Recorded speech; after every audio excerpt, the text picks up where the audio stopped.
Luis Carlos Mejía Martínez, muy buenas tardes y muchas gracias por dedicarnos unos minutos de su apretada agenda en Bruselas, tras una tarde en el Parlamento Europeo sensibilizando a los europarlamentarios sobre el tema de las violaciones de derechos humanos en Colombia. Usted es defensor de derechos humanos en la Fundación de Derechos Humanos Joel Sierra, que es una fundación que trabaja fundamentalmente en el estado de Arauca, en el noreste del país. El estado de Arauca no es un estado cualquiera, es un estado que históricamente ha sido uno de los más militarizados y violentos del país, con mucha presencia de todos los actores armados, de la guerrilla, del ejército, de los paramilitares. Tal vez no sea ajena a ello el hecho de que allí se encuentran varias de las principales multinacionales del petróleo.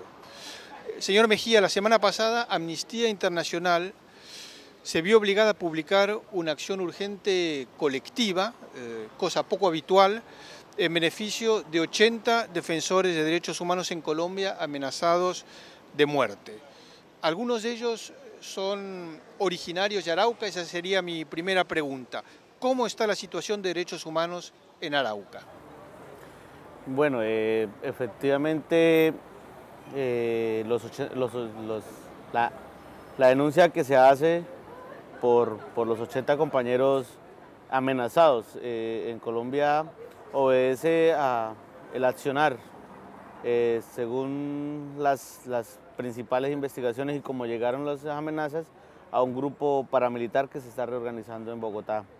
De esos 80 compañeros, ninguno es oriundo de Arauca, pero hacemos parte a una plataforma que se llama la Coordinación Colombia-Europa-Estados Unidos, y entre los 80 hay varios compañeros que hacen vida activa y política desde sus organizaciones en la Coordinación Colombia-Europa-Estados Unidos.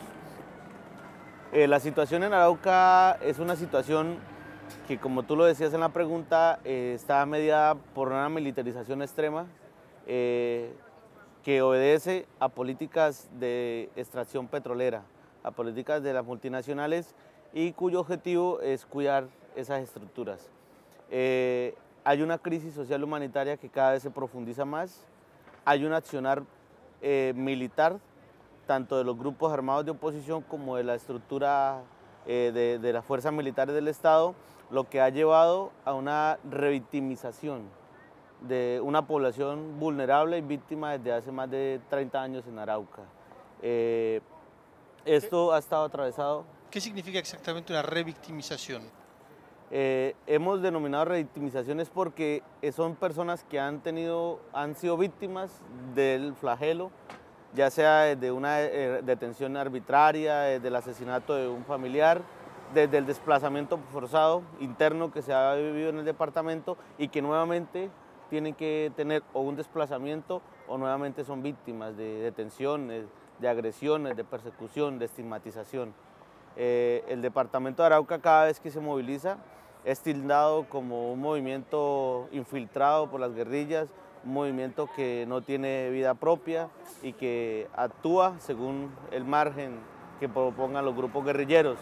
Desde el movimiento social, desde los defensores de derechos humanos, hemos dicho y lo estamos diciendo en cada lugar donde podemos participar, bien sea en Europa, Estados Unidos o en cualquier latitud del mundo, de que el movimiento social es autónomo y obedece a la respuesta de una crisis social y humanitaria en la que se encuentra el departamento, que se encuentra el país.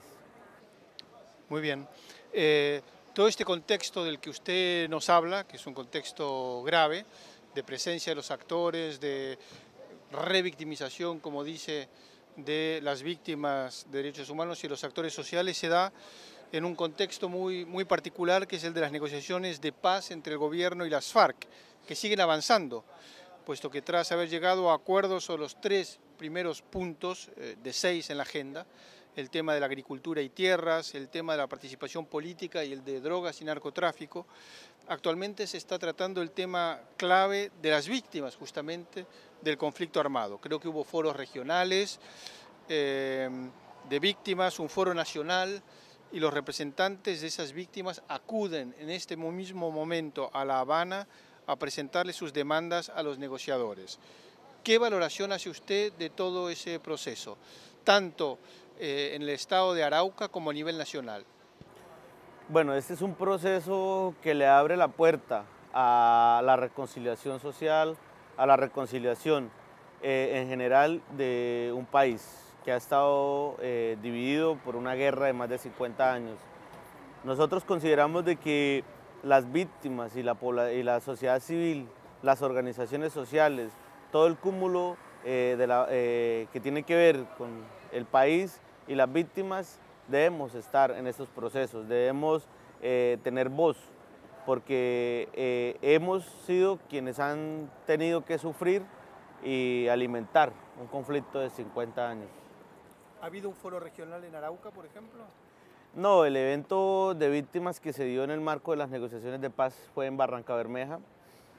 Allí muchas de las organizaciones participaron y algo otras que no pudieron participar también sentaron su posición frente a esta dinámica de las víctimas en el país en el marco de la Mesa de La Habana.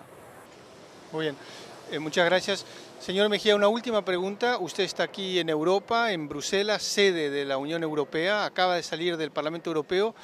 Me ha hablado de la situación en el estado de Arauca, de las expectativas en relación con el proceso de paz actualmente en curso. ¿Qué ha venido concretamente a pedirle a la Unión Europea y a los europarlamentarios con los que se acaba de encontrar? Hemos pedido básicamente tres cosas puntuales.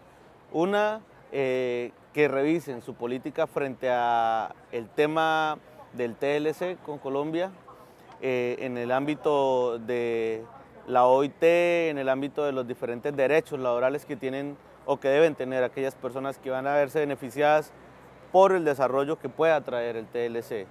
En ese mismo sentido, que llamen a sus empresas a respetar en todo el ámbito a los derechos humanos, los derechos laborales, y que le generen garantías a países y a sus pobladores como Colombia de tener un acceso digno al trabajo y poder participar organizativamente.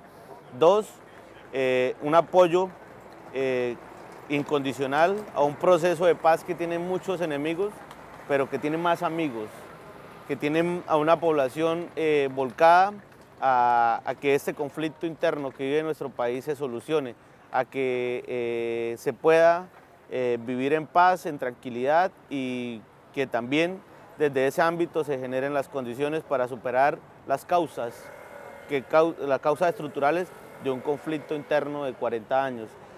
Y frente al proceso de acompañamiento, que se revise el tema del paramilitarismo, tema que viene afectando a la labor del defensor de derechos humanos, tema que viene victimizando a mucha población que se ha atrevido a alzar la voz, a pedir derechos, a exigir derechos, a interlocutar con un gobierno que quiere la paz, pero de esa misma manera hay estructuras que quieren deslegitimar a esos defensores, que quiere hacerlos ir del país y que por ende han querido asesinarnos y callar la labor tan necesaria de los defensores de derechos humanos. ¿Sigue habiendo muertos? ¿Sigue habiendo personas asesinadas y desaparecidas en el estado de Arauca? En Arauca siguen habiendo asesinatos, sí, efectivamente.